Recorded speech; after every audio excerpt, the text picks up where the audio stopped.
pada ketika peperangan dengan Bani Quraidah, baginda menaiki keldai. Ini di antara tanda rendah diri baginda sanggup menaiki kenderaan yang murah.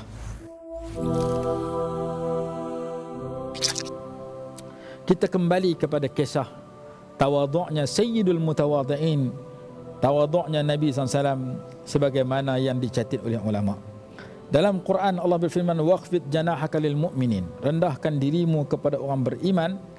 Di antara tanda khidmat, tanda tawadhu' Nabi SAW, baginda berkhidmat kepada diri sendiri tanpa menyuruh isteri untuk berkhidmat.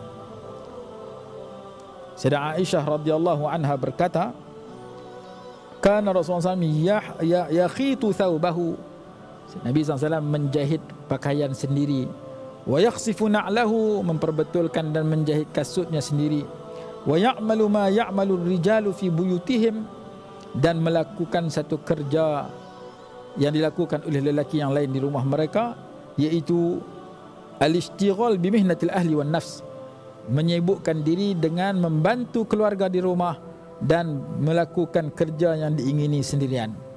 Kita kalau duduk di rumah, kita nak bancuh air, kita tak suruh isteri kita, kita bancuh sendiri, maka kita adalah orang yang merendah diri, tidak menyusahkan orang lain. Kalau kita makan, kita tolong basuh pinggan sendiri umpamanya, tak meletakkan bagi isteri kita basuh. Kita orang yang merendah diri kerana sanggup membuat kerja-kerja isteri yang meringankan kerja mereka.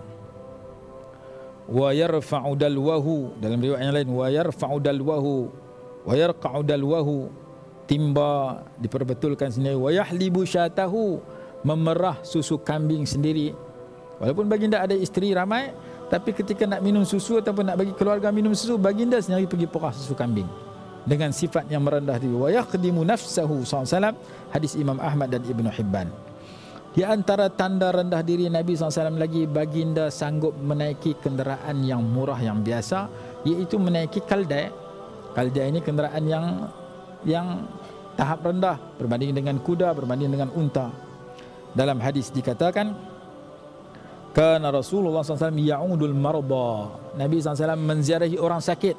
Sifat merendah diri, sanggup ambil masa untuk ziarahi orang sakit. Wa yashhadul janaiz, dan menyaksikan dan mengiringi jenazah. Wa yarkabul himar, dan menaiki keldai. Wa yujibu da'watal abdi, dan menyahut, memperkenankan panggilan seorang hamba.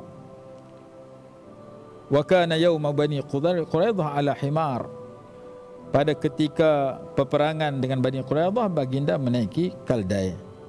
Ini di antara tanda rendah diri baginda sanggup menaiki kenderaan yang murah, kenderaan yang buruk, kenderaan yang biasa. Tanda rendah diri lagi, baginda orang yang mulia sanggup menjadi driver, pemandu kepada orang lain yang menumpang kenderaan baginda. Hadis Imam Bukhari menyatakan, aqbalna ma'a Rasulullah SAW min Khaybar wa inni la radifu Abi Talhah wa huwa yasiru wa ba'du nisa'i Rasulullah SAW radifu Rasulullah SAW idza asaratin naqah. Nabi SAW balik dari peperangan, baginda jadi pemandu, isteri baginda jadi penumpang. Dalam riwayat yang lain, baginda menjadi pemandu, sahabat menjadi penumpang.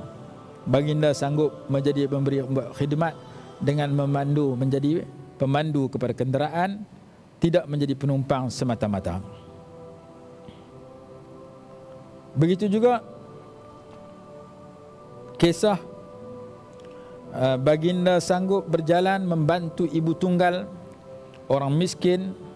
Dalam Bukhari Muslim, datang seorang perempuan kepada Nabi SAW dan berkata, innali ilaika hajah, wahai Rasulullah, saya ada hajat kepada Tuan.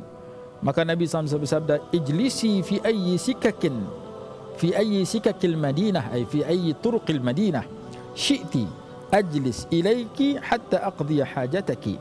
Duduklah engkau di mana-mana jalan di Madinah, panggil saya akan duduk bersama, mendengar hajat kamu, masalah kamu, saya akan bantu untuk tunai hajat kamu. Nabi SAW merendah diri sehingga sanggup menawarkan di mana-mana tempat, tak semestinya di tempat yang mewah, tak mestinya dalam rumah, dalam bangunan, dalam hotel, memada di tepi jalan bawah pokok, aku akan tolong kamu dan mendengar masalah kamu.